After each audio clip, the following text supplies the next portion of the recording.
Здраво на сите и добро дојдовте во втората сезона од подкастот Стартап револуција. Јас сум Ана, а вие сте сигурно тука бидејќи сакате да започнете свој бизнис или стартап или пак се интересирате за разговорот со мојот соговорник. Но, пред да гледате епизодата, тука сум да ви споделам нешто повеќе за нашите партнери Прокрај банка. Прокрај банка е банка во чиј центар се луѓето, бизнисите и животната средина. Веќе 22 години се пример за одговорност. И со цел да го подностават банкарскиот процес за сите кои што сакаат да имаат свој бизнис, те имаат креирано 3 пакети. Пакетот за млади предприемачи, пакетот за стартапи и пакетот за жени предприемачи. Посетете го нивниот вебсайт и запознајте се со нивните услуги. А со мене се гледаме во епизодата.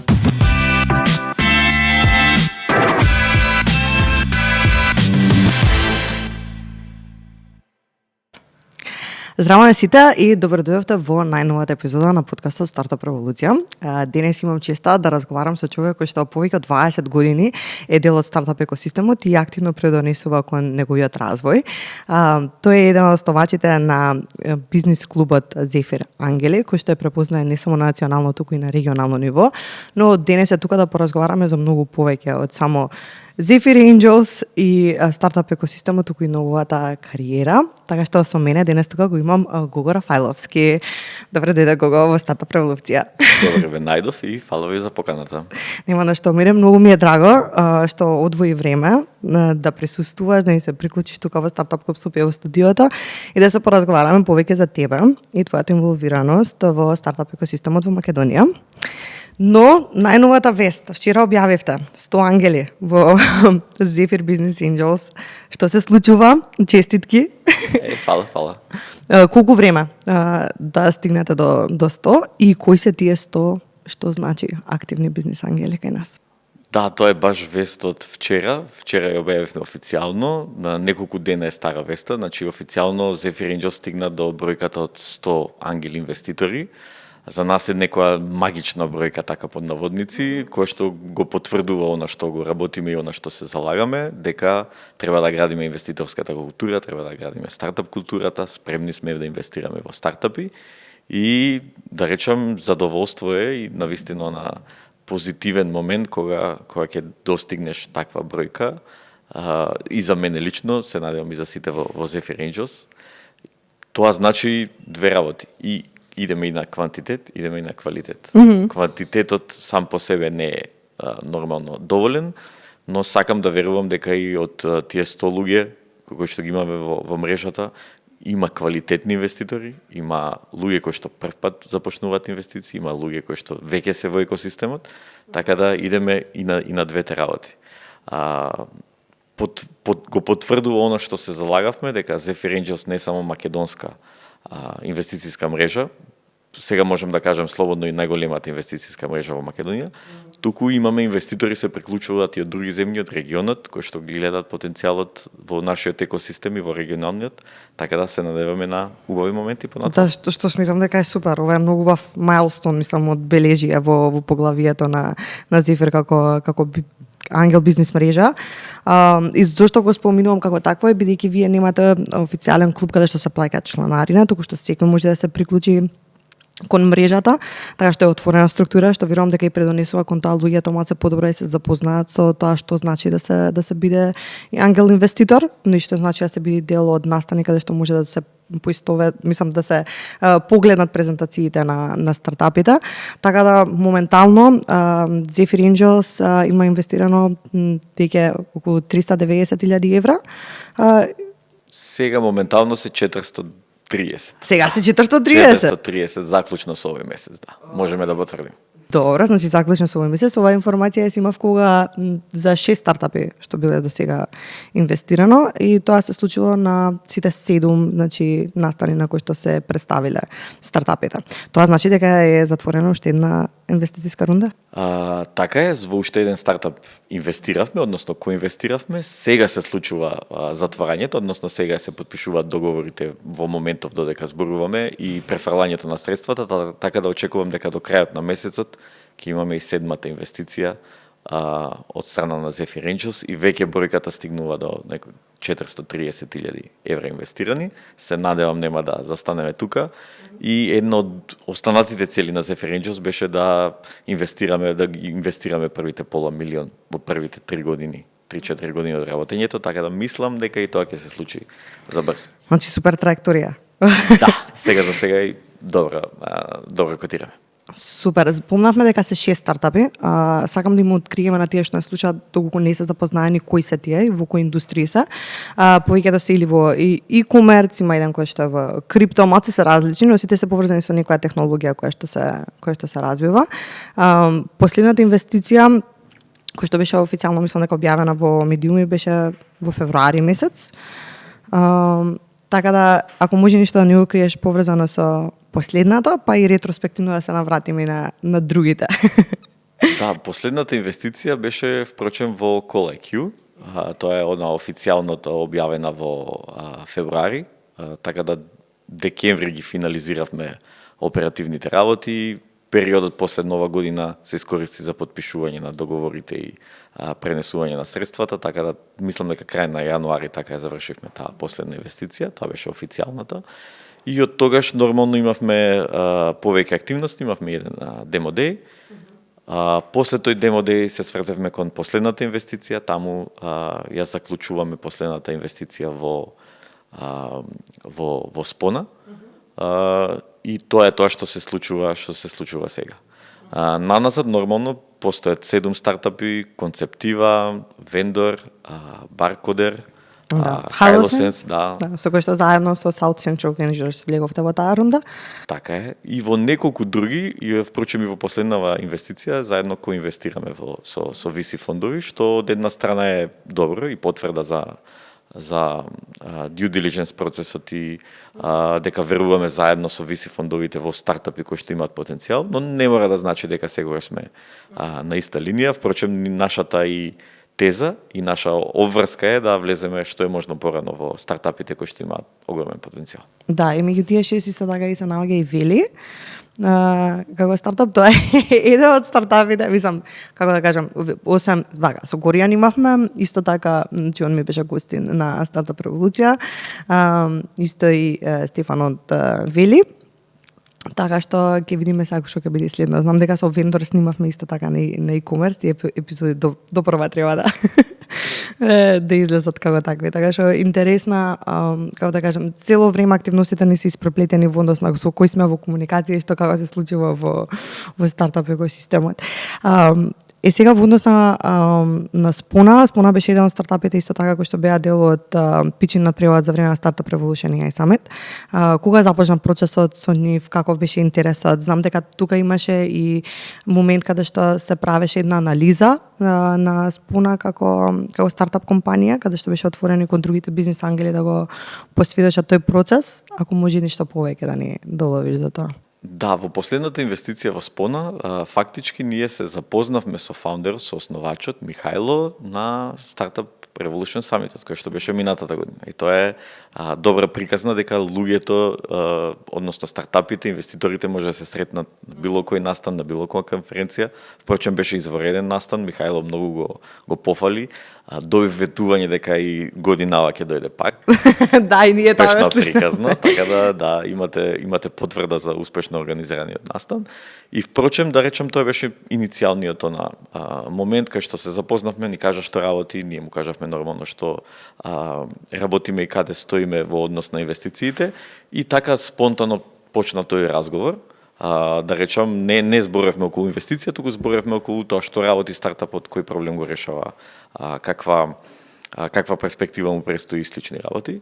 И од тогаш, да речам, тргна работите во редовна комуникација, нормално останавме си, Михајло препраќаше апдети за неговиот бизнис и за тоа што работи. Во меѓувреме го препорача и некои други луѓе кои што се во тамошниот екосистем со кој што комуницираме и си имаме блиски корелации, така да природно дојде, да речам, таа комуникација, тој обостран интерес и подосна нормално после 2-3 средби кои што ги закажавме специјално за околу инвестицијата, го поканивме да пичира, нормално беше дел од стартапите кој што беше на последниот Demo Day евент тука во Среќа бар. и имаше интерес од инвеститорите, ги придвиживме, работиве и со задоволство можам да кажем дека успешно ќе завршиме инвестицијата. Тоа е супер, баш ми е драго. Мислам, честитки за нив. Супер тим се, ние имаме супер комуникација со нив и супер односи. Едва чекаме да се вратат оваа година на самитот и мислам дека ќе биде многу убав момент да се погледнеме назад од кај почнало се и првото запознање, па кај сме денес и што е следно, што е многу ми е драго. Но што е карактеристично за Zephyr Angels и целата мрежа е дека сите настани до сега што ги имаат организирано во однос на презентации на тимови, односно сите питчинг настани се одржале тука во Стартап Клуб Скопје, мислам од самиот почеток до крај. И секогаш ми е драго кога ќе се собере поголем дел од заедницата тука да ги посведочи и да види што е следно. Јас последниот го пропуштив. Но знам дека исто така имаше и еден стартап кој што беше дел од инкубаторската програма која што се представи тогаш. Така да мислам дека беше супер искуство и за Руми како стартап да го искуси тоа пред публиката. Не знам како беше вашиот впечаток од друга страна. Апсолутно, да. Ние секогаш сме отворени. Први, многу сум среќен што сме од домакинети тука во Стартап Клуб Скопје и секогаш кога не прашуваат каде ги правиме настаните, нормално сме имали покани да правиме настани на други локации и надвор од Македонија, да речам, да учествуваме, но особено сме горди што Стартап Клуб Скопје е местото кое што може да биде добар домакин на вакви демодеи и се надам дека оваа соработка ќе продолжи понатаму. Инаку да, отворени сме и секогаш гледаме позитивно на стартапите од инкубаторската програма. Имаме идеја 3, почем и на сите други програми кои што имаат потенцијал, имаат стартапи со потенцијал, но да речам самото место има некоја посебна енергија, има некој посебен шмек, инвеститорите го сакаат, исто така морам да признам, стартапите го сакаат, така да имате одлична репутација, одлична инфраструктура да го направиме супер демодеи. Како што треба, by the books. Много ми е драго. Сега зборуваме накратко во однос на дека веќе има 100 бизнес ангели во рамки на мрежата, 430.000 евра кои што се инвестирани, 3 луѓе што стојат позади како столови на Zephyr Ангели. Ти, Игор и Риста, сакам да ни добавиш нешто повеќе за синергијата што имате вие тројца. Верувам дека разговорите за започнување на Zephyr Ангели дошле и спонтано од вашите искуства и од потребите кои што ги чувствувала заедницата.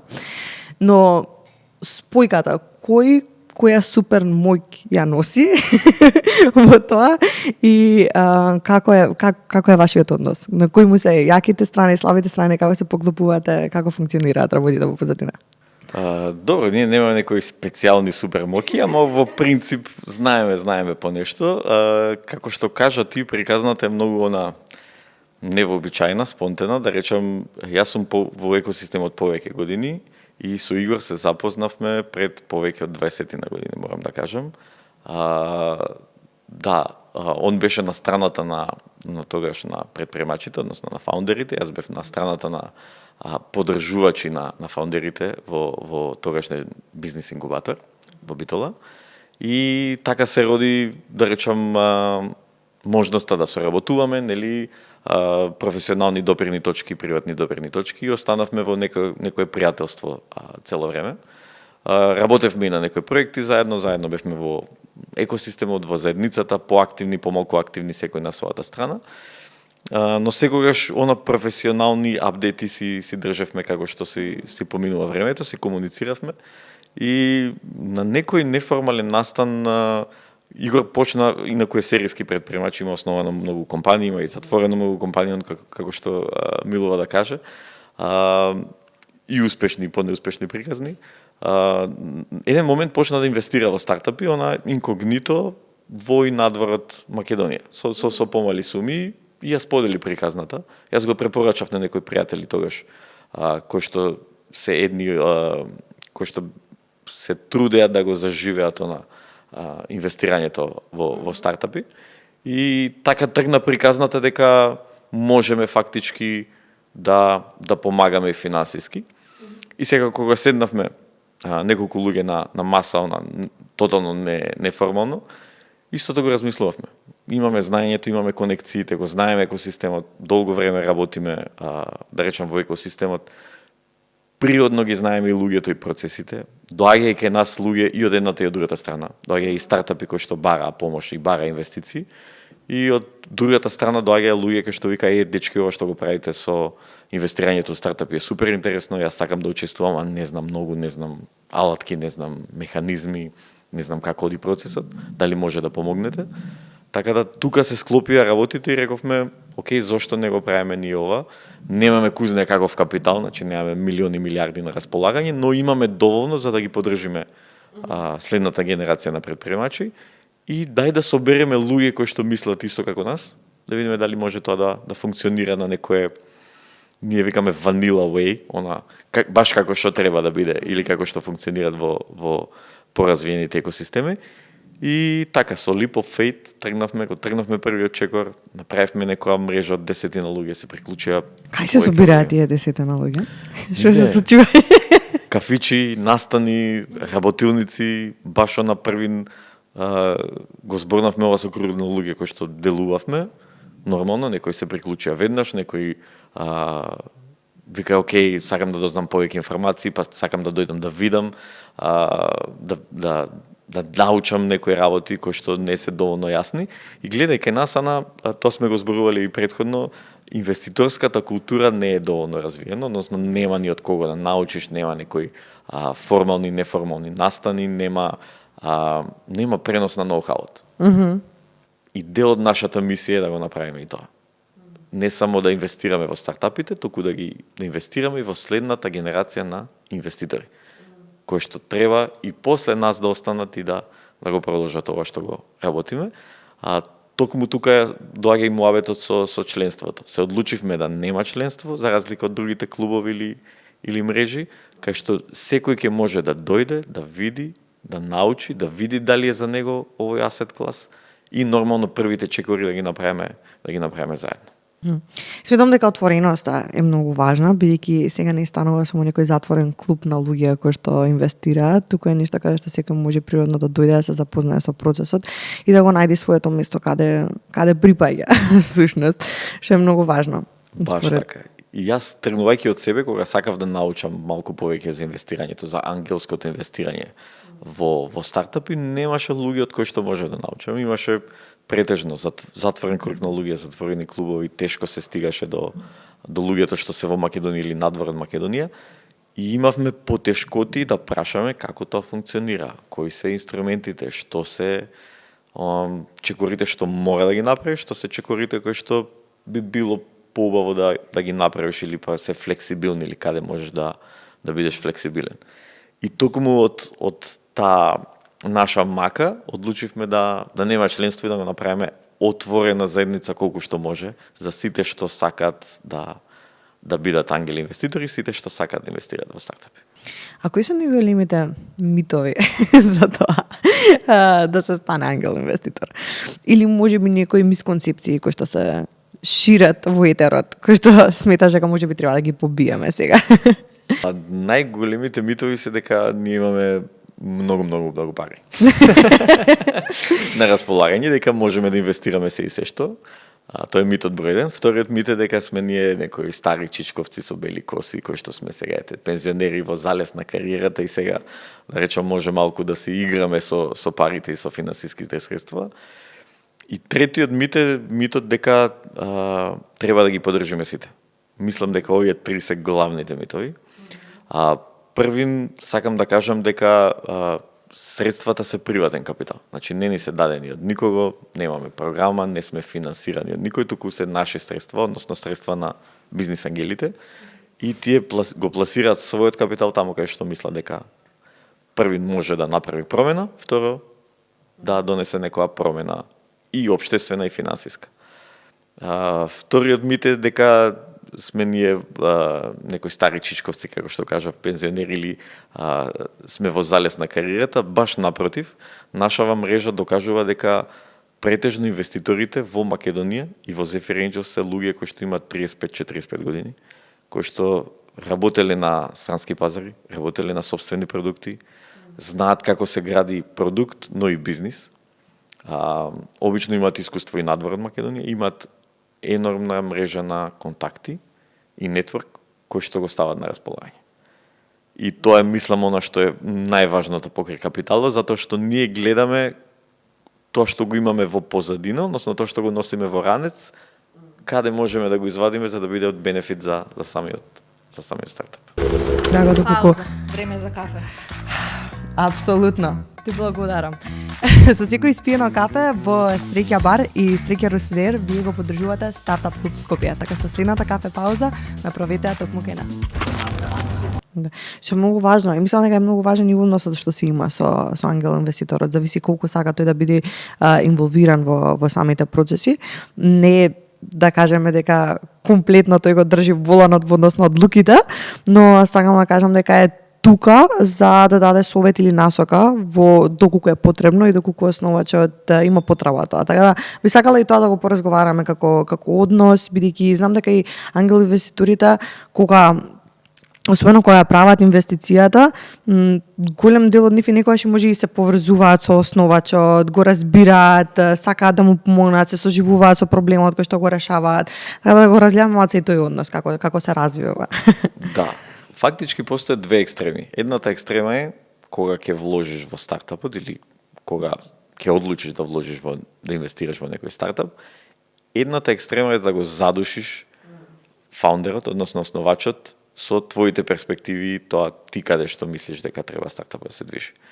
Тоа е исто така лошо, затоа што ние инвестираме и ја поддржуваме визијата на самиот основач, односно на основачите. Викаме, окей, ние ќе дадеме пари затоа што ти веруваш и ти знаеш ова каде да го возиш. Премногу на таа страна кога си, да речам, стегнат како инвеститор, ги загушуваш процесите, ја загушуваш креативноста и тоа не се одразува добро во бизнисот. Втората екстрема е кога си премногу либерален. Речеш, окей, еве ти пари, се гледаме за 10 години да видиме што ќе биде, како ќе биде. И тоа сценарио не функционира, мада го гледаме поиќе или помалку и едната и другата страна кај повеќето ангели инвеститори. Најдобро е да помогнеш, ама да помогнеш таму каде што треба, токму кога треба. Тоа е вистинската помош, освен финансиската. И ние во Zephyr Angels се трудиме тој баланс да го држиме. Едната работа што сакаме да направиме за фаундерите, да дадеме капитал и над тој капитал дополнително да биде поддршката и нетворкингот што ние имаме. Од една страна, фаундерот треба да има креативната слобода да го вози бизнисот, да го развива таму каде што мисли да го развива. Ние да не му дишеме што се вика во врат за секоја одлука или за секој евро инвестирано, а од друга страна да бидеме тука, ние викаме on the sidelines, на клупата, ако нешто му треба, дали адхок, дали е во некој процес, дали е во некоја стратегија, да му помогнеме баш кога што не му е најпотребно. И тоа според мен е некој идеален баланс, мада за секој стартап, да речем, тој баланс различно го одредува. Има ли некои примери од моменталните инвестиции кои што биле направени преку Zephyr Angels за таква некоја балансирана поддршка, кај што имала синергија? Дали некои од инвеститорите од мрежата биле инволвирани во дел од одлуките кои што ги носеле основачите на здрав начин на кој што тоа придонело за бизнисот? Не знам дали стигнало нешто до тебе или може некојаш природно се случуваат работите па било спонтано или... Да, морам да кажам дека има нормално ситуации вакви и такви. Во принцип е процес. И кога ќе го гледаш како процес, има многу добра логика. Имаш почеток, средина, носење одлуки и нешто што го очекуваш за на крајот од тој процес. Во принцип седнуваме и разговараме. Не е ништо црно-бело, не викаме вака мора да биде и никако подруго.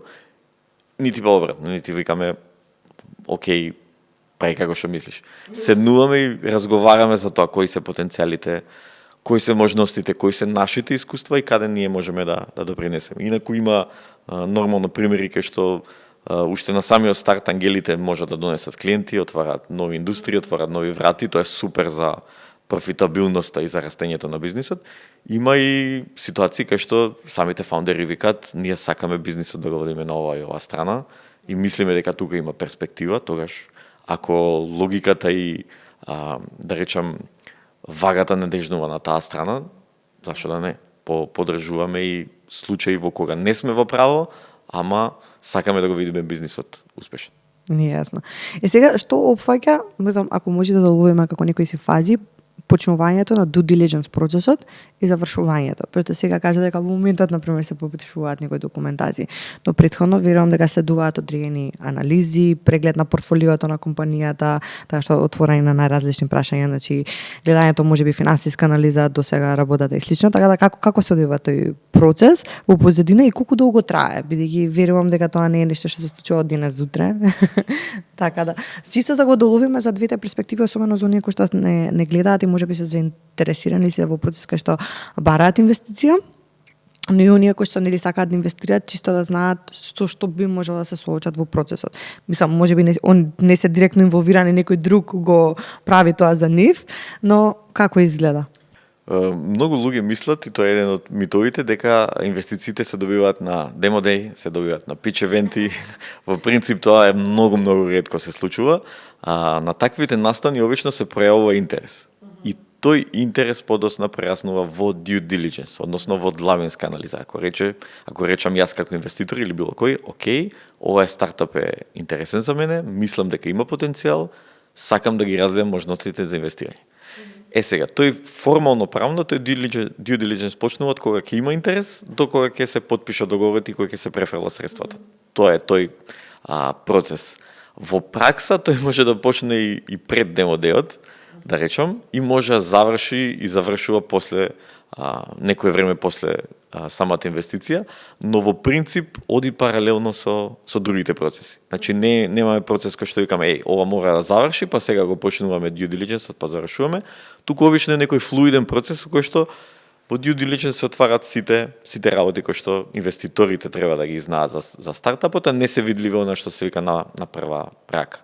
Финансиските проекции, пазарот, тимот, историјата на стартапот, IP правата, да речеме, уникатноста, изворниот код, се она што сакаме да го дознаеме, компанијата, легалната поставеност и други работи, се она што сакаме да го дознаеме, а не можеме да го дознаеме на пичот или на некој состанок, го отвораме процесот. Обично може да трае од, 2-3 недели, најбрзо до неколку месеци, 3-4 месеци, да речам, разгледување, но за некој стартап кој што е во pre-seed фаза не би требало да трае поиќе од ова, со тоа што пак морам да кажам дека може да биде исцепкан, да речеме една фаза, па друга фаза, и да оди тоа побрзо или поспоро во зависност од ситуацијата. Има ли правни лица кои што се посредници во процесот кога се одвива due diligence-от и кој се инволвиран во сето тоа? Мислам, од страна на бизнис ангел мрежата, например, доколку инвестира, и нели стартапот од една страна, дали има некоја трета страна која што е посредник во процесот дополнително или не? Кај нас во Zephyr Angels нема. Инаку сме гледали ситуации дека има, кај нас не. Затоа што и имаме доволно искуство во мрежата и имаме правни лица, имаме луѓе што правеле due diligence претходно, така да знаеме што треба да бараме и знаеме на кои работи треба да посветиме посебно внимание. Имало ли случај кога се отпочнал некој due diligence процес и тогаш се разотклира некои работи кои што не биле практично представени од страна на основачите, па да застане процесот во одредена точка? Си бил ли ти некојаш дел од такво искуство? Да, апсолутно. Сме почнале due diligence процеси, гледаме дека тоа што било прикажано, да речем, на декот, на слайдовите, на некој настан, не е тоа што е реално во компанијата и, да речем, на некој начин се прекинал процесот или се прекинале преговорите за инвестиција. И обратно има и позитивни моменти кои што изненадуваат, кои ќе се отвори due diligence процесот, гледаш дека некои работи имаат потенцијал, да речем, да бидат the next big thing. И се надеваме на тие, се кладиме дека ќе успеат. Така да има и негативни и позитивни примери кога ќе се отвори тој процес. Да, добро е што го напомена тоа. Јас се сетив дека можеби кога ќе започне тој процес некој може да биде позитивно изненадан во позадина, каде што можеби основачите не добро ставиле акцент на можеби на некои нешта кои што треба да се представат, кои што подобро изгледаат во позадина него кои што се реално, така да супер. Баш така, например, јас 2 пати се изненадив за технологијата на 2 стартапи во кои што имаме инвестирано. Во едниот фактички имаме инвестирано, во другиот не. Беше многу позитивна работа, технологијата позади продуктот и беше навистина она откровение да се види дека и ние имаме стартап кој што има развиено нешто што е, да речеме, на светско ниво. Супер. А од сите сега ќе бидат 6, можеби 7 стартапи во кои што имаат инвестирано Zephyr Angels, кој ти е тебе фаворит? Немам фаворит, моите пари се на цело портфолио. Значи се кладам дека сите ќе успеат. Шансите за сите да успеат се многу мали, затоа што тоа значи дека сме екстремно паметни инвеститори, немаме утка, ама тоа нема да се случи. Работата е математиката во ангелското инвестирање е портфолиото на инвестиции. Затоа што знаеме дека дел од стартапите нема да успеат, знаеме дека дел ќе бидат успешни до некоја мера, дел ќе бидат екстремно успешни. Игра на бројки е да видиме каде ќе успееме и за колку време. Така да од аспект на дали имам некој омилен стартап, немам, се надевам дека сите ќе успеат. Нормално и во тие што не сме инвестирале се надевам дека ќе успеат, за да докажат и пред себе и пред нас дека можат. Океј, добро. Сега за оние кои што можеби се интересираат за моментот кога стигнува повратокот на инвестицијата, многу ми мило што го спомнавме портфолиото, бидејќи тука како што кажа, нели се намалува некако ризикот, бидејќи станува збор за ризичен капитал кој што се вложува, така што го намалуваме ризикот со тоа што нели ги распредуваме тие средства низ повеќе стартапи кои што се во портфолиото. Кога се случува повратокот за инвестицијата, од прилика како временски период за оние кои што нели вложиле во тие бизниси, и кои се тука некои, не знам, стигми и митови кои што можеби треба да ги побиеме и уверувања во тие процеси. Баш така. Обично повратот на инвестициите се случува помеѓу 5 и 7-8 години. Тоа се очекувањата за стартапите. Нормално зависи во која фаза, зависи во која индустрија, од многу други фактори зависи нормално дали стартапот ќе успее да освои доволен пазар, дали ќе успее да подигне нова рунда, но во принцип ова е некој период кај што ние очекуваме поврат на инвестициите. Многу луѓе мислат дека инвестициите може да се вратат многу брзо. Нема да се случи. Обично имаме се и ние во портфолиото некои стартапи што се движат побрзо, во однос на нивните цели, има некои стартапи што се движат побавно. Очекувањата се дека после 5 години ќе се случат првите екзити. Ние постоиме негде околу 3, така да уште 2-3 години имаме да го растеме портфолиото и да видиме што ќе се случи. Да, еден од митовите дека многу брзо можеш да имаш поврат на инвестициите. Друг мит е дека парите се ликвидни. Ако ги инвестирам денес, утре можам да ги повлечам, како на берза, например. Тоа не е случај во овој асет клас. Кога ги ставаш, парите се инвестираат, немаш поврат на инвестицијата кога ти сакаш, туку кога ќе се случи, ние збориме ликвидационен евент. Тој ликвидационен евент е или стартапот да подигне нова рунда, или да дојде до некое ново финансирање, или да се случи аквизиција, односно превземање од поголема компанија, или она што е идеалното сценарио IPO, односно излегување на берза, мада ке нас на Балканот тоа многу ретко се случува. Јасно. Сега исто во однос на тие што особено основачите кои што не слушаат, сигурно се запознаени со моментот дека кога некој инвестира одредени средства во тебе, дека можеби ти треба тие да ги компензираш со одреден удел кој што го даваш во собствеништво во компанијата. Но не е секогаш тоа туку така случајот. Односно има повеќе начини, механизми како тоа се случува. Дали може да ги објасниме и да ги наведеме кои се, особено оние кои што се достапни кај нас моментално? Да, во принцип ние кога инвестираме за нешто за возврат. Тоа нешто за возврат е најчесто удели во компанијата на овој или на оној начин. Односно не даваме пари бесплатно. Мора нешто да добиеме за возврат за да нормално се случи тој поврат на инвестицијата и ние имаме некој финансиски бенефит. Во Македонија моментално најактивни се 3 финансиски инструменти преку кои инвестираме. Едното е удели за пари, односно собственост во замена за инвестицијата. Тоа е најстрейтфорвард, ние ги даваме парите, компанијата дава удел од незината компанија, односно од самиот бизнис, и тука се завршува трансакцијата. Како што растат вредноста на компанијата, растат и уделите и на основачите нашите, и тука имаме сите вин-вин ситуација. Вториот финансиски инструмент е конвертибилен заем. Конвертибилен заем значи дека ние како инвеститори или било кој инвеститор дава заем на компанијата, кој што компанијата има врска да го врати. Со некоја договорна камата, кој што е релативно ниска, а тој период не е подолг од 3 години. Значи, ние ги даваме парите сега, компанијата работи 3 години, после 3 години го враќа износот на инвестицијата плюс некоја камата што ќе ја договориме. Доколку не успее стартапот да врати инвестицијата, тогаш се преминува во превземање удел. Односно, доколку не се исполни, се преминува во земање. Дали тој е еден од најчестите начини на кои што моментално се случуваат инвестициите? Најчесто е третиот начин, тоа е она Y Combinator, го има измислено, SAFE Agreement. Simple Agreement for Future Equity.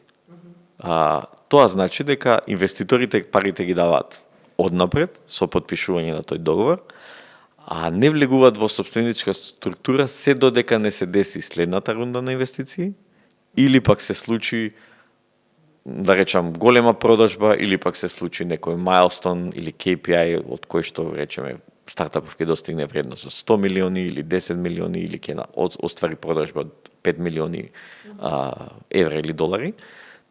Така да парите се даваат однапред, а се влегува во собственичката структура подоцна, со тоа што самиот договор овозможува да ставиш кеп на валуацијата, односно стартапот под било која рунда да прими средства, ти имаш некој плафон на валуацијата и имаш обично некој попуст. Тој попуст е некаде 20%. Така да награден си за тоа што ги даваш парите однапред, кога никој или малку луѓе веруваат, и имаш бенефиции кога ќе влезеш во собственичката структура. Ке нас во Македонија морам да кажам дека SAFE Agreementот се повеќе зема замав и она класичното пари за удели, односно equity investment. Океј, значи помеѓу првиот и третиот. Првиот и третиот се најчестите, да. Океј.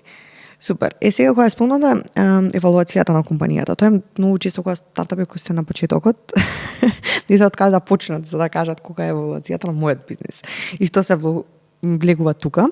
И сакам тоа понатаму да го поврземе со интелектуалната собственост и заштитата на одредени технологии, патенти и слично. Така да за почеток за оние кои што не слушаат и можеби сега уште го размислуваат процесот како ја правам јас евалуацијата на мојата компанија, кои се некои нешта што би им ги посочил, што е важно во тој процес да се земе во предвид?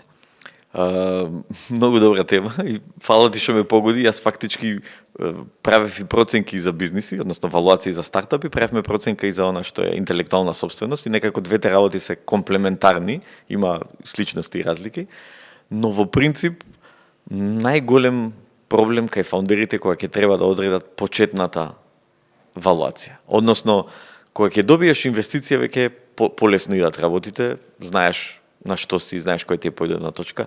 Првата валуација е најтешка. И морам да кажам дека валуациите не се прават од ракав. Обично се прават врз база на тимот, технологијата, пазарот, потенцијалот.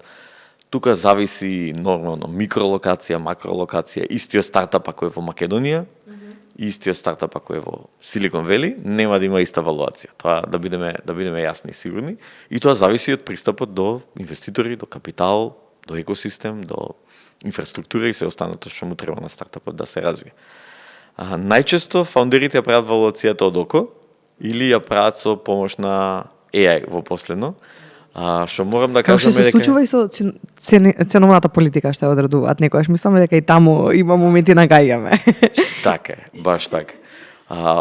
Она што сакам да го кажам е малку повеќе да се едуцираат, барем да направат муавет со потенцијални инвеститори за да одредат почетната валуација. Затоа што видите, не е проблем, не е крајната цел на стартапот да има висока валуација. Јас баш обратно имам теза дека што пониска валуација на почеток е супер за да привлечеш инвестиции и подоцна треба да расте. Значи целта е да имаш адекватна валуација и подоцна таа континуирано да расте. Тоа е идеалното сценарио. Ако си поставиш многу висока валуација на почеток, имаш влезна бариера за инвеститори.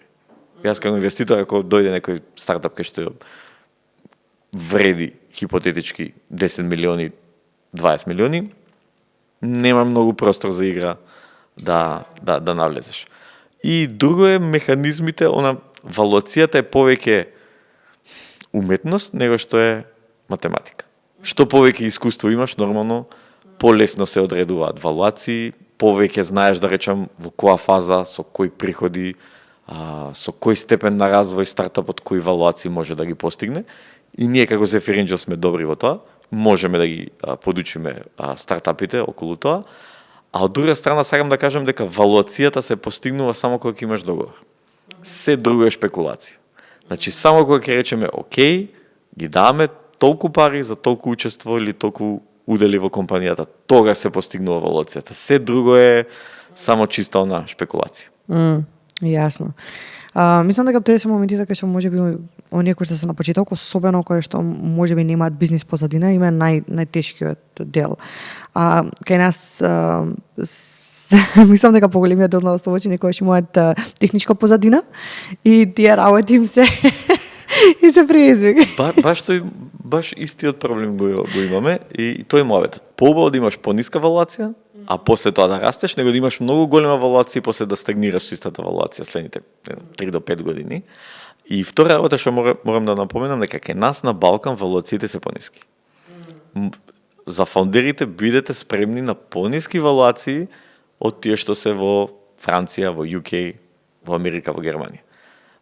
Затоа што ние немаме силна мрежа на инвеститори, немаме VC фондови, немаме некоја посебна инфраструктура која што имаат западните земји и шансите да пораснеш се потешки од Македонија. Тоа не значи дека нема да стигнеш до валуација колку сакаш. 100 милиони, милиарда, но хед стартот ти е сегогаш поназад. Што не мора да значи дека е лоша работа. И сега, како моментот на заштита на одредени асети на компанијата, во однос на интелектуалната собственост, влијаат врз пресметувањето на евалуацијата? Која е поврзаноста? Мојот личен став и моето гледиште е дека стартапите, освен интелектуална собственост, IP, немаат многу друго што е вредно. Што има стартап? Канцеларија, маси, столици, софтвер, лаптопи. Колку може да вреди се тоа што е физичко, освен тоа што го развиваш. Валуацијата и потенцијалот за раст ти зависи од тоа колку си уникатен и колку си оригинален во тоа што го правиш. А тоа е софтверот, податоците, трговските марки, патенти. Тие се работи кои што потврдуваат дека твојот бизнис развива нешто уникатно и дека има шансе за комерцијализација. IP-то има две страни на паричката. Дефензивна и офензивна. Односно, дефанзивната е да им забраниш на сите други да користат твојата технологија или тоа што го развиваш ти и ти да го имаш ексклузивното право да го комерцијализираш тоа. Викаш, окей, јас одново сум потрошил време, енергија, пари, средства, труд, имам јас право да го продавам, имам право да го наплатам.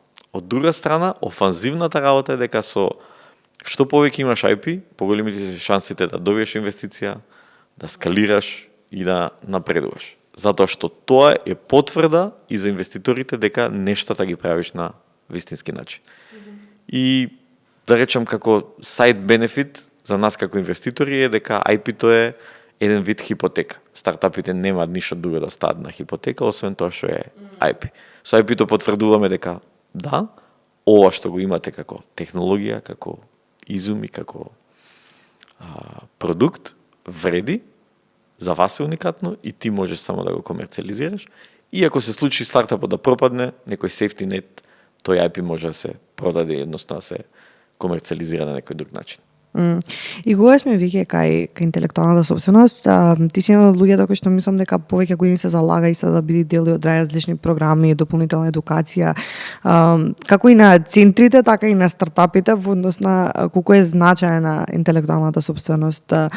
Дали мислиш дека има некој напредок во изминативе години во однос на свесноста за интелектуалната собственост и после тоа сакам да ми кажеш кога за тебе се пројави првиот интерес за да научиш нешто повеќе, тоа ти беше дел од магистерските студии, така сакам и за тоа малку да си позборуваме. Токму така, јас мојата професионална едукација, односно дел од магистерските студии ги завршив на интелектуална собственост, односно на вреднување на баш на трговски марки. Тоа беше мојот магистерски труд. Да, тој беше во рамките на заедничката програма помеѓу Универзитетот во Страсбург, Европскиот и Македонскиот УКИМ. Тука бевме на правен факултет. Многу интересно искуство и тогаш се заљубив, односно засакав интелектуалната собственост. Знаев дека ме влече и дека природно сакам да го работам тој. Некако се испреплетија работите со стартапи и со IP. Инаку за свесноста, да, морам да кажам дека македонските стартапи се повеќе свесни за улогата на IP во нивниот потенцијал за успех, но тоа морам да го кажам се случува и на светско ниво. Значи, се повеќе стартапи вложуваат во заштита, влежуваат во механизми за комерцијализација, тоа се одразува и кај нас и впрочем тоа е тоа што е двигател на инвестициите и на целиот екосистем. Што повеќе IP имаш, поголеми се шансите да имаш повисока валуација, да привлечеш инвеститори и да бидеш успешен. Така да го следиме трендот, ама од друга страна сум многу среќен што и македонските предприемачи се повеќе и повеќе гледаат вредноста во ова. Да, и кога сме веќе на оваа тема, не можам да не ја споменам и Катерина, заедно со неа бевте ментори во рамки на инкубаторската програма и го лансиравте iPrio тука во Стартап Клуб Скопје. Ако може за сите што не гледаат да ни споделиш нешто повеќе за iPrio, како функционира, соработката со Катерина и што е достапно моментално што можат луѓето да го испробуваат на платформата. Така, да, со Катерина ја делиме истата пасија за IP. Она е долгогодишен експерт во заштита од патентирање, односно тој е специјалност, има работено на интернационални пажари ширум светот и случајно почнавме да работиме заедно во доменот на интелектуалната собственост и тоа е бизнисот кој што и стартапите и поголемите мали и средни компании, дури корпорации ги учиме за вредностите и за можностите за заштита и монетизација на интелектуалната собственост. И дел од таа приказна е приказната со iPrio. Затоа што со iPrio фактички ги покриваме дел од работите кои што спаѓаат под авторство, односно под копирајт. Во интелектуалната собственост имате трговски марки, географски одредници, патенти, индустријски дизајн, авторство.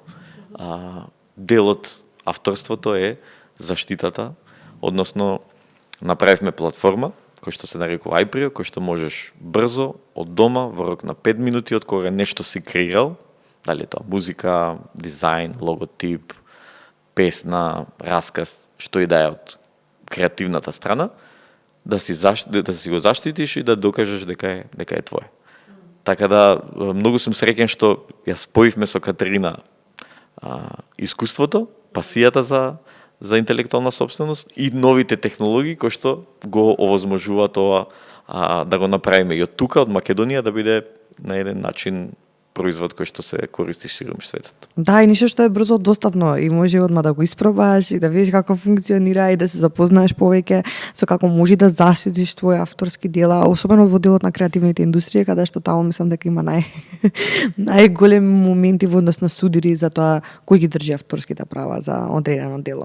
Да, особено сега во да речам дигиталното време кај што имаме хиперпродукција на содржини и секој од нас да речам креира содржини и во бизнис и индивидуално како автор било какви дигитални зборам содржини.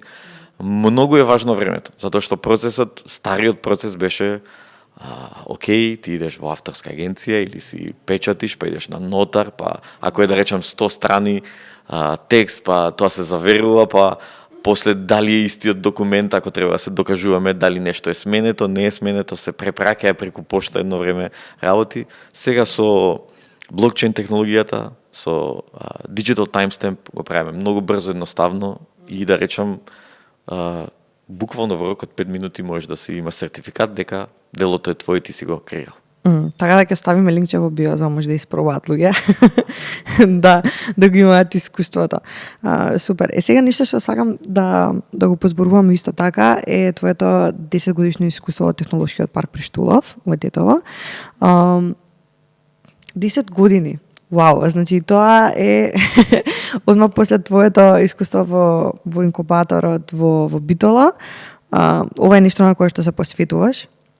Ако може да се навратиме на тоа искуство, зипирано импресиите и ништата кои што ти останале од сите тие процеси. Мене ми изгледа некогаш како последниве неколку години нешта што сум ги создавала да траеле многу, не пак да размислам за 10 годишно искуство да си во нешто што го градиш. Така да сакам да ни споделиш нешто повеќе за тоа искуство на учените лекции, тоа што си го оставил, тоа што си го наследил кога си дошол, што се случувало таму за некои што не се запознани со работата на технолошкиот парк. Така е. Се случи кога бев многу мал. Од мали нозе. Се шалам. Во принцип, приказната со технолошкиот парк започна 2013 година. Тогаш јас имав некое искуство во стартап индустријата, веќе работевме за бизнис стартап центри, инкубатори, имавме некоја мрежа на луѓе во Македонија и надвор од Македонија. Знам дека во тоа време работевме доста и на територија на Југоисточна Европа, значи пратевме се од Словенија до Грција, до Турција, што се случува, имавме и контакти. Но во принцип приказната дека јас сум дете на Штуловиот универзитет. Јас завршив додипломски студии таму, на маркетинг. Тоа е во мојот роден крај, значи ги знам луѓето, ги знам процесите и беше сосема ново искуство за мене студирањето и беше модерно. Тоа беше првиот приватен универзитет со модерни установи, модерни згради, да речем, нов концепт на студирање до тогаш непознат. И уште во текот на студиите мене ми отвори многу можности за развој, професионални можности, приватни можности, алатки, запознавме многу луѓе. И јас сум фан на тој универзитет. Впрочем, една од силните работи на универзитетот, на Штуловиот, е силната мрежа на алумни. Луѓето кои што таму некога завршиле имаат тенденција да си помагаат и да враќаат назад во заедницата. Тоа беше и мојата приказна, кога се вратив од ангажманот во Битола, работев и некои приватни работи во меѓувреме. Се отвори технолошкиот парк и таму почнавме да помагаме и така почна приказната, она неформално. Ова е тоа што го работиме ние, јас имам некој искуство тука и тука, ајде да видиме што можеме да правиме заедно. Правевме некои работилници, некои настани, ивенти, имаше стартапи, предприемачи и она беше неформална соработка некој година и пол, 2 години. И подоцна универзитетот проба и успеа да го тоа изнесе на некој институционално ниво. Океј, сега што правевме до сега е океј, сакаме ова да го институционализираме и да прерасне во еден вид вистински технолошки парк. И тука јас влегов во приказната, ми дадоа креативна слобода, и ми дадоа инструменти да го развивам така како што мислев дека треба да се развива.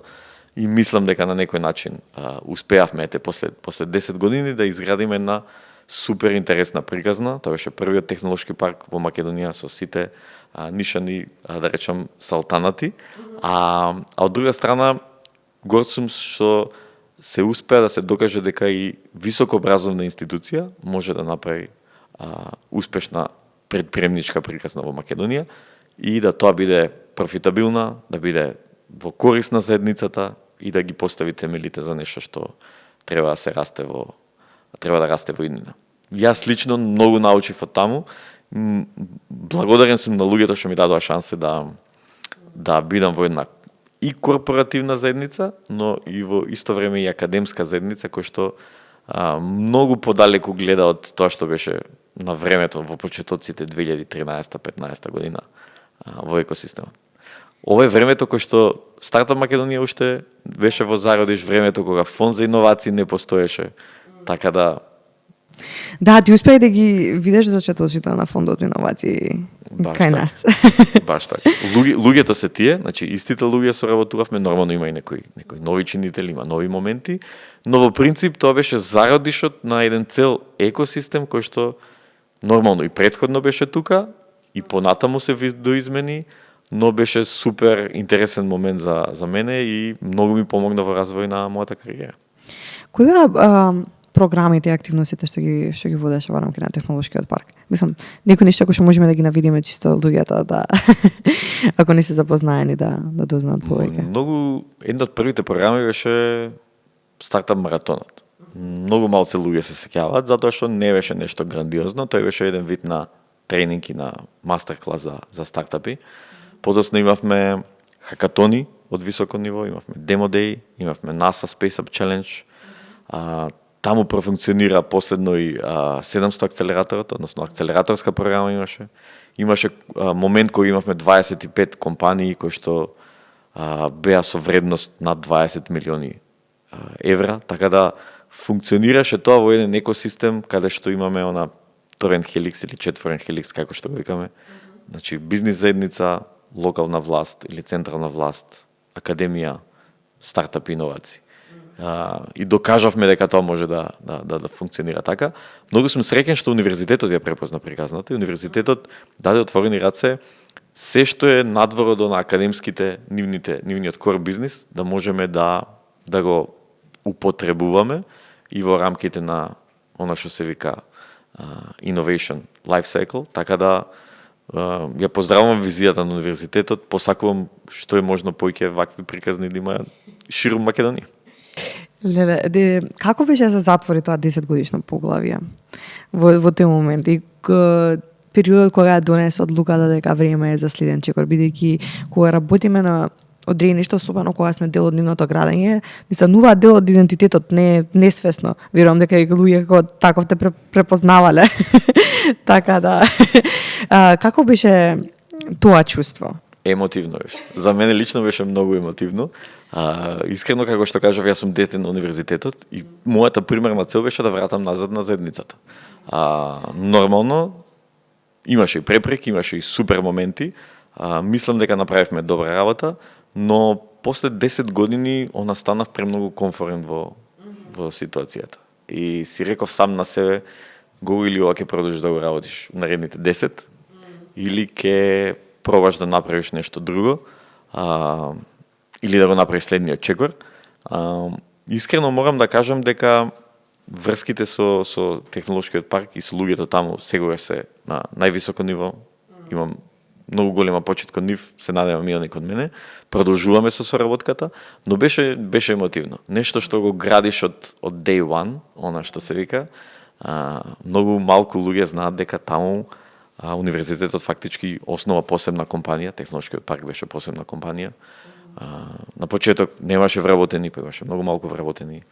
Многу од процесите ги креиравме со текот на годините. Почнавме со многу малце програми, но тоа што универзитетот го вложи после 10 кратно или многу повеќе кратно им се врати, да речам, како инвестиција, но на крајот на денот се прави со луѓе. Така да луѓето се најважни и луѓето што се уште работат таму се доста важни. За мене беше добра приказна. Мислам дека требаше да го направам следниот чекор и мислам дека не сгрешив. Од оваа перспектива. Дека го чувствуваш, тоа е најважно. И сега, имајќи во предвид дека си имал токав период на да ги наблюдуваш активностите во стартап екосистемот, кои се некои нешта што си ги забележал низ годините, како случувања кои што можеш да ги посочиш, како изгледало некогаш инфраструктурата на чиот екосистем, што се случува денес, кои работи се подобрени, на кои треба да работиме, можеби повеќе. Така да, ова повеќе како твое гледиште и мислење врз основа на искуството, директно, индиректно, во некои иницијативи, исто организации и слично, така да чисто ме интересира твоите впечатоци. Големата слика е дека екосистемот еволуира и функционира. Ке нас е многу добро што целиот екосистем е направен од долу нагоре. Значи, ние почнувавме со луѓето, па со организации, па институции, па програми, па се градеше нагоре. И тоа на долг рок е многу добра работа. Значи, да речем, кога го гледам екосистемот на Словенија или на Хрватска, тој е граден од горе надолу. Влада, па институции, па луѓе. И таму кога ќе ја снема или кога ќе закочи таа подршка од горе надолу, обично целиот систем крахира. Кај нас, дури да немаш некои чинители во екосистемот, самиот систем по себе се функционира затоа што е многу граден на лин и на резилиент основа. Инаку да, се сеќавам на делот работите во екосистемот. Например, во бизнес инкубаторот прв пат кога работевме, дававме место награда, место инвестиција беше кредитна линија. Кредитната линија беше со 7%.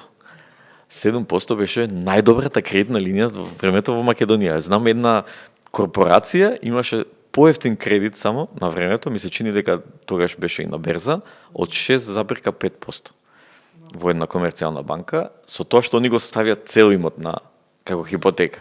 И навистина беше она супер можност. Од денешна перспектива, ако тоа го даеш на некој стартап, не поволни услови. Така да, пристапот на капитал, ако зборуваме, апсолутно. На времето имаше 3 организации кои што работеа во екосистемот кога јас почнував. Бизнис стартап центарот во Битола или бизнис инкубаторот.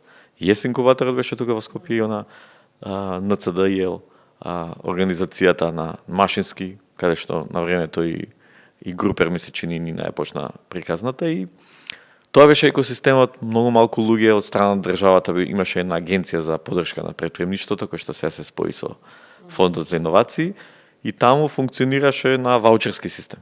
Ако ти треба консултант, поднесуваш барање, ти обезбедуваме 20, 30, 50 часа консултантство и тоа е тоа. Толку беше поддршката за започнување на бизнис и беше многу потешко. Но мило ми е што еволуираше во секоја смисла и сега гледај, имаме ние 100 проблеми во екосистемот кои што треба да ги решиме. Цел е да се приоритизираат. Првите 10, да речем, се решени, стигнавме до нека 15, 20. Има уште многу пат да се оди, но не е ни обврска, не ти може една генерација ова да го реши. Се треба си тече со некој редослед.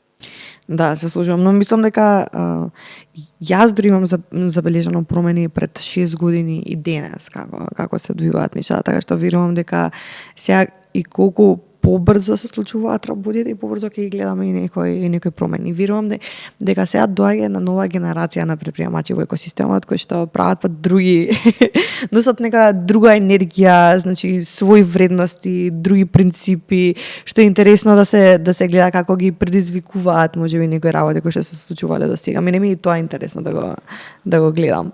Апсолутно да. Значи јас кога почнав во екосистемот, технологиите се врте околу не знам, околу едноставни софтвер алатки, околу пуш нотификации на SMS, значи такви беа стартапите и такви беа продуктите што се развиваа, затоа што екосистемот беше во сосема незрела фаза. А сега зборуваме за финтек, зборуваме за хелтек, зборуваме за многу напредни системи, зборуваме за крипто, за блокчейн, така да речам можностите и за развивање на стартап, за финансирање, технологиите кои што ги користиме, сега го се отиднати напред и тоа е супер. Така треба да биде. Да, и сме имале доста основачи кои што донеле друго знаење, кои со друг успех, искуства надвор од државата и многу ми е драго кои што се расположени да го споделат тоа и да вратат кон заедницата, тоа исто така е многу важно. И тоа сум благодарна некогаш на луѓето, секогаш на луѓето кои што ни се дел од инкубаторската програма, ради тоа што покрај сите обврски нешта што ги имаат во нивното секојдневие, тие пак наоѓаат време да бидат ментори на луѓе кои што тек допрва треба да започнат или се во зачетоците на нивен бизнис. Токму така, дел од програмите е тој асет како ноу-хау да го пренесеш на следната генерација на претприемачи. Следната генерација треба да учи од добрите работи и лошите работи на претходната. Така да стартап самитот, имам идеја 3, се она што секој од нас го прави во екосистемот, долгорочно има ефект. Верувајте. Да, Startup Revolution е самитот, мислам, еден од поголемите поддржувачи на истиот беа стартапи кои што доаѓа од нашиот екосистем, што не беше особено драго, мислам, тоа пријатно не изненади сите и иако ние сме имале убава соработка со нив и ни биле секојаш драги и блиски, никогаш не знаеш дека тоа ќе биде следниот чекор и тоа беше многу во моменти прекрасен спој за некое заедништво кај нас во екосистемот кој што можеме да го покажеме особено и пред регионот и другите организации кои што беа присутни за време на настанот.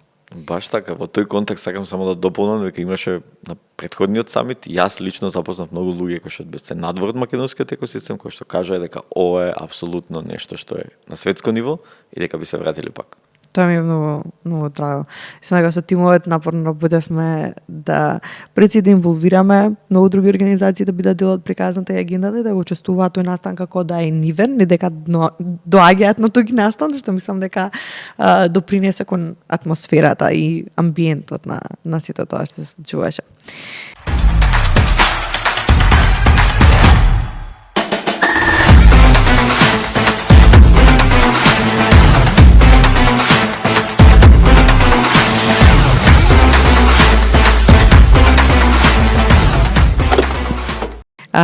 И сега сакам да те прашам, бидејќи јас на последниот демо ден од Имам идеја, успеав да ги проследам само половина од стартапите.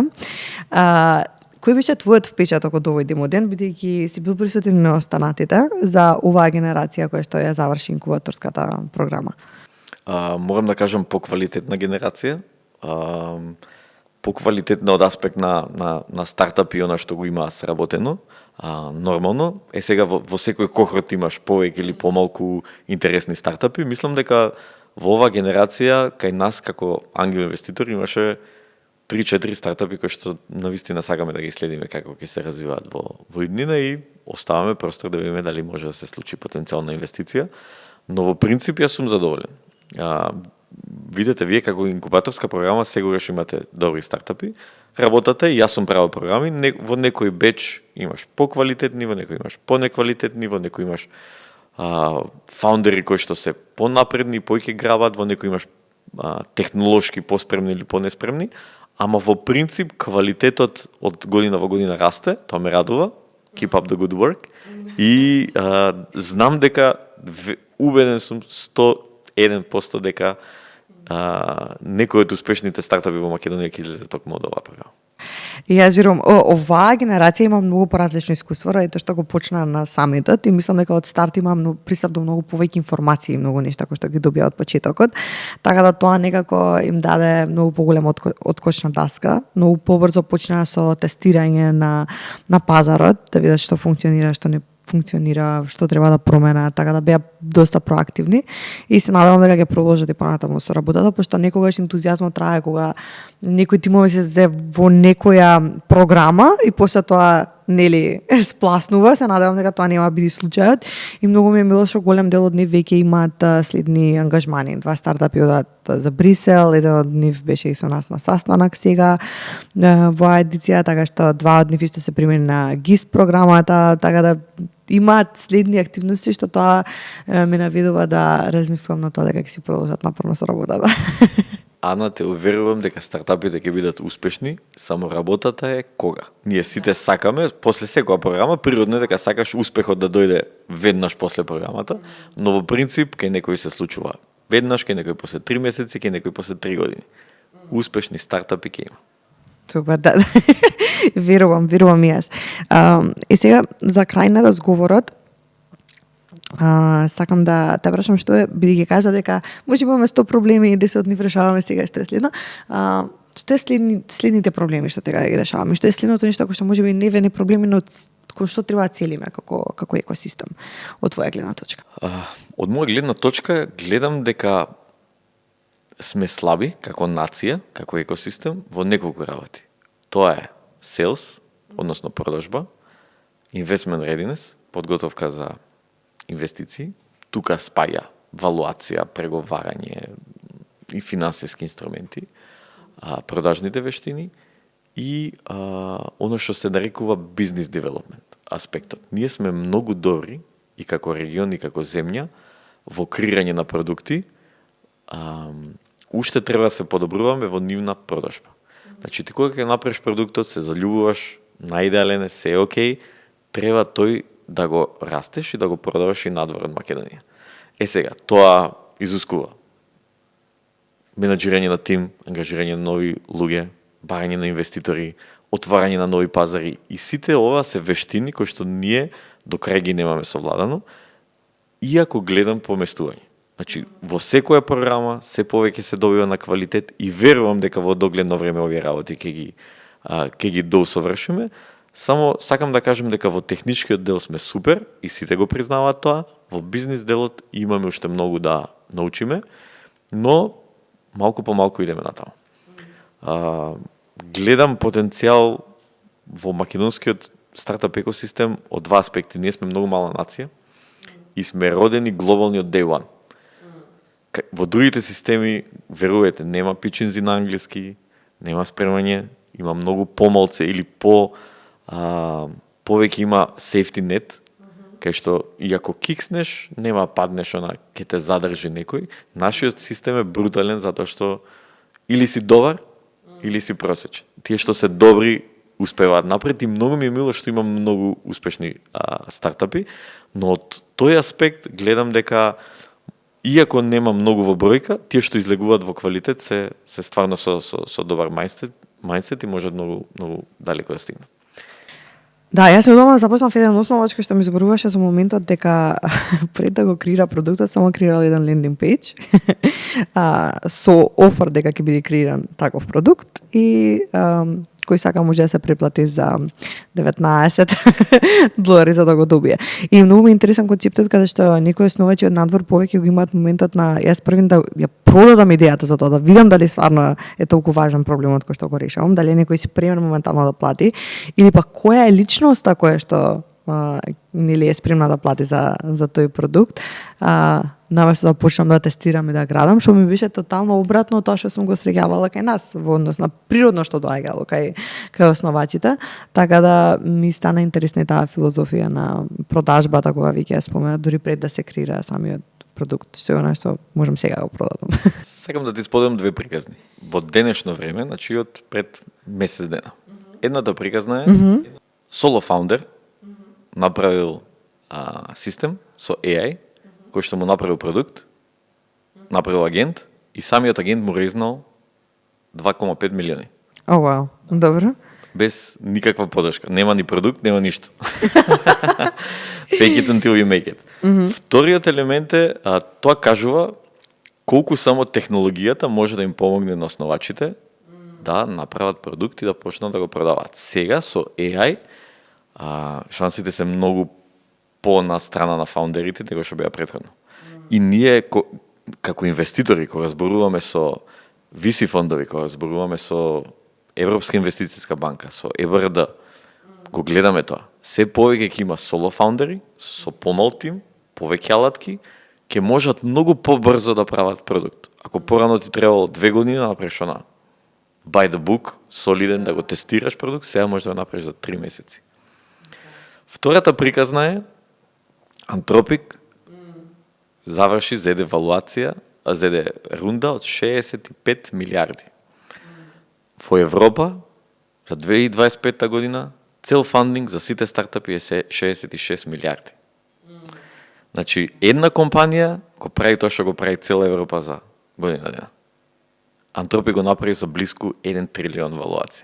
Многу брзо се менуваат работите. Капитал има, работава е дали нешто ќе успее и како ќе успее на стартапите да го најдат тој ниш, таа приказната например на OpenClaw е слична, развил 55 продукти за година дена, еден од тие 55 успеа, другите се бастет. Така да мислам дека сакале или не икеле, натаму се движат работите и на тоа треба да бидеме спремни од сите страни. Дефинитивно има масивна продукција, мислам на продукти општо, бидејќи сето тоа е олеснато, особено со моментот на vibe coding и сега е многу лесно да креираш нешто и да го тестираш. И тука мислам дека ќе се гледа што е многу побрзо, што е тоа што ќе успее, што нема. Така да и тоа исто така и ќе влеземе во еден процес на елиминација на можеби она што не е потребно, туку е креирано од желбата само да се креира, ама не решава конкретно некој проблем. Така да интересни времиња доаѓаат. Апсолутно сум на исто гледиште. Видите, македонскиот стартап екосистем докажа дека можеш да правиш ти, имаш успешен бизнис, да правиш десетици милиони, иако развиеш продукт од Македонија. AI ни докажа нас на инвеститорите дека многу брзо треба да делуваме. Затоа што ако имаш некој фаундер што прави продукт и тој за 3 месеци го лансира, и ако му пропадне, фајн, ќе прави друг, ама ако му успее, никогаш нема да имаш втора шанса за финансирање. Работите многу брзо се движат и нас ни се стеснува моментот на одлучување. И во следните 5 години верувам дека ќе биде уште побрзо. Значи, или си in, или си out за секогаш. Од инвеститорска гледна точка. Да.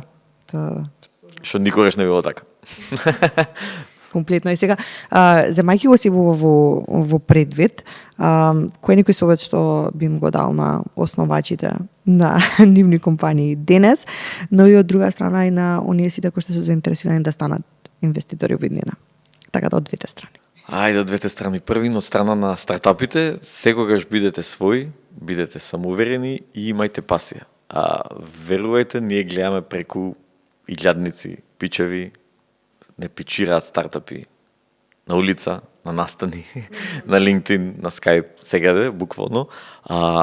Пасијата е нешто што не можеш лесно да го фейкираш или не можеш да го одглумиш. Ако имаш некоја пасија, обично се друго следи со таа пасија. Нормално.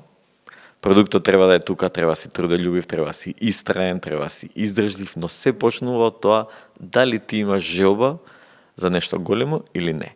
И на крајот на денот ние како инвеститори во рана фаза најмногу веруваме во фаундерот и во тимот. Се друго е секундарно, да речеме, или второстепено. Нормално се е битно, ама ако го нема тој X фактор, тој X елемент или таа пасија, се друго е помалку важно. Така да на стартапите им посакувам да бидат своји, да бидат истрени, да се вмрежуваат со други стартапи, фаундери, како што е вашата програма, и да гледат да го извлечат најдоброто од себе. Има луѓе во екосистемот, има инвеститори, има и екосистем играчи кои што може да помогнат, се зависи од тебе и сега е најдобро време да почнеш нешто да креираш, затоа што условите никогаш не биле толку лесни. Од страна на инвеститорите, да, за тие што сакаат да се пробат и да станат инвеститори, може да се приклучат на Zephyr Angels. Ние имаме силна заедница, го споделуваме знаењето, имаме ноу-хау, ги имаме алатките, веќе земаме залет и сме препознаени како едни од посериозните играчи не само во Македонија, туку и во регионот. Ја имаме мрежата, ајде да искористиме најмногу што може. И поканувам за сите што се заинтересирани да дојдат и да дознаат повеќе. Да, и чисто оние кои што прв пат слушаат, сами за Zephyr Angels и за сето тоа што го правите, ако можете да наловиме кој е профилот на инвеститори кои што моментално се дел од мрежата, дали постои ништо каде што може да со кои се луѓето со кои што ќе се сретнат. Преска накратко го напоминавме на тоа, но отприлика од кои индустрии се, кај го гледаат најголемиот интерес, кој ќе биде делокругот со кој што ќе се запознаат оние кои што сакаат да дојдат и да се приклучат кон Zephyr Angels. Така е, во принцип многу луѓе сме стотка, но во принцип луѓето сакаат и да видат кои се други луѓе инвеститори. И тоа им е многу важно. Тој нетворкинг парт на нас не исто така многу важен, затоа што не само што запознаваме стартапи и нови можности и технологии, туку и меѓусебно си се помагаме и се држиме. Има луѓе од IT индустријата, има луѓе од кои што сакаат impact investing, има луѓе кои што викаат јас сакам да инвестирам во финтек и се друго не ме интересира, и тоа е фајн. Има луѓе кои што викаат јас сакам да инвестирам во хелтек затоа што ништо не знам за тоа. И сакам да дознам, така да имаме од се по нешто, имаме профили кои што се значени за тоа што ти треба, но во принцип се луѓе, пак кажав, во некои зрели години, кои што се на врвот на кариерата или идат на врвот на кариерата, и се луѓе кои што сакаат и да вратат на заедницата. Не го гледаме ние само инвестицијата од призма на пари, туку гледаме и што можеме друго да дадеме на стартапот и каде може да стигне. Дел од луѓето се, морам да ги спомнам, Васко, ги знаеме, Данчо, Игор, Ристе го спомнавме. Се повеќе жени инвеститорки се приклучуваат, Нина, Силвија, Коста, Александар. Кога ќе дојдат, ги поканувам да дојдат и да се запознаат и мислам дека ќе биде супер кул елемент, супер дружба и да не се случат инвестиции, ќе имаме многу што да си кажеме и да си помогнеме. Да, и да мислам споделувањето на искуства исто така и знаење во одредени сфери исто така е важно. Ништо кога зборувавме со Бојан од Пат Кипер ми викаше дека јас не знам зашто македонските инвеститори се плашат толку да инвестираат во медтек, вика. Јас досега не сум имала македонски инвеститор кој што инвестирал во нас и слично, така да тоа беше баш интересно што можеби има интерес и сакам да ги охрабриме некогаш луѓето да размислуваат и да се запознаат со области кои што можеби не им се првиот избор. Бидејќи стварно има некои основачи кои што ги имаат искуството и знаењето и треба да им дадеме поддршка. Така е, баш го гледав епизодата со фаундерот. Јас го знам од претходно, не знаев детали за бизнисот и да речам кои му се насоките и идните планови, ама секако сме отворени за соработка и може да го повикаме да пичира, да речам, на некој од следните настани, така да баш да видиме што може да се случи. Ја се сложувам, мислам, мене бија Бојан фасцинантен, особено од аспектот дека он и сам направи потигна краудфандинг кампања која што влиза во инвестицијската рунда, така да верувам дека ќе остави позитивен впечаток. Така, и Ана, морам да кажам дека има фаундери кои што не сакаат инвестиции од бизнис ангели, тоа е сосема окей. Има фаундери кои што сакаат директно да зборуваат со VC фондови, тоа е сосема окей. Има луѓе кои што сакаат да дознаат малку повеќе, сакаат да не консултираат за некои работи, а да не добијат инвестиција и тоа е сосема фајн. Отворени сме, како што кажа и ти, транспарентни сме да вратиме на заедницата на каде што мислиме дека треба. Има луѓе кои што секако доаѓа првенствено за фандинг и тоа е сосема окей. Да. Се сложувам комплетно. Го, ти благодарам многу за разговорот. Со тоа не прошета на различни етапи на што се случувало во стартап екосистемот, во однос на исто твојата кариера, искуство што се случува со Zephyr Angels. Дали мислиш дека нешто пропуштивме? Што не го споменавме, што можеби ти беше желал да кажеш. Сигурно сме пропуштили нешто, ќе ни текне после. Сега го тоа. Вика кога ќе пусам во кола на кај дома, сигурно ќе има момент кога ќе ми свети нешто што не го кажам. Мислам дека големата слика ја представивме. Фала ти за можноста и фала ти за тоа што ме повика да зборувам за темите кои што мислам дека на двајцата не се релевантни и секако на вашата публика. Мене ми е многу драго, особено ради тоа што во тебе гледам човек со кој што делиме исти вредности во поглед на како градиме екосистемот, како пристапуваме кон работата. И многу те почитувам, во многу наврати сум имала можност да научам од тебе, особено кога имавме можност и двајца да бидеме ментори на стартап викенд пред кога беше предминатата година. Така да и тоа е супер искуство и многу ми е мило кога може со луѓе кои што ми се блиски соработуваме, да сиднеме да поразговараме, кога немаме можност секогаш тоа да го правиме во долги формати и да се навратиме на некои ситуации, така да ова е прилика да имам и такви моменти со луѓето кои што не значат од екосистемот, така да фала ти. Фала ти тебе за прекрасните зборови. Супер. И фала ви на вас кои што не гледавте и бевте дел од оваа епизода. Се надам дека уживавте во разговорот, доколку имате некои прашања за сите теми кои што ги покринавте, слободно може да ни пишете во коментар. А со мене се гледаме во следната епизода од Стартап Револуција.